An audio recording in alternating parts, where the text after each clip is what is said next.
السلام علیکم ورحمۃ اللہ وبرکاتہ۔ معزز سامعین کرام، آج میں لے کر آئی ہوں جمعۃ المبارک کے دن کا وظیفہ۔ میرے پیارے بہنوں اور بھائیوں، ویڈیو کی طرف بڑھنے سے پہلے آپ سے ایک چھوٹی سی گزارش ہے، میری ویڈیو کو اسکپ مت کیجیے گا، میری ویڈیو کو مکمل دیکھیے گا اور صدقے کی نیت سے میرے چینل کو سبسکرائب کیجیے گا۔ حضرت عبداللہ بن عباس رضی اللہ تعالی عنہ سے روایت ہے، حضور اکرم صلی اللہ علیہ وآلہ وسلم نے فرمایا، رجب اللہ کا مہینہ ہے، شعبان میرا مہینہ ہے، رمضان میری امت کا مہینہ ہے۔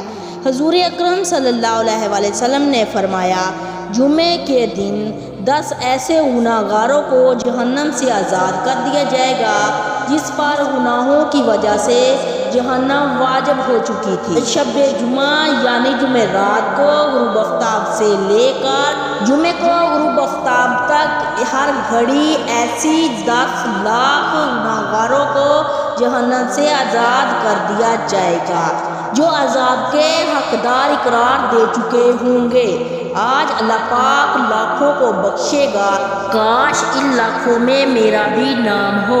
اس حدیث کو شیئر کریں، اپنے لیے صدقہ جاریہ بنائیں۔ ماہ رجب کی انوکھی فضیلت اور انوکھے کمالات۔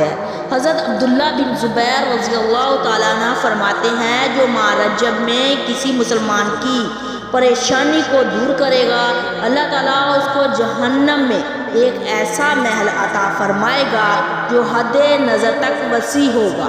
تم رجب کا اکرام کرو، اللہ تعالیٰ تمہارے ہزاروں اکرام کے ساتھ کرم فرمائے گا۔ میرے پیارے بہنوں اور بھائیوں، آپ جمعے کے دن آپ سورۃ کاف پڑھیں گے، اللہ تعالیٰ آپ کے گھر میں بے پناہ رزق عطا فرمائے گا، بے پناہ برکت دے گا، اللہ تعالیٰ آپ کی ہر پریشانی کو دور فرمائے گا۔ جزاک اللہ خیرہ۔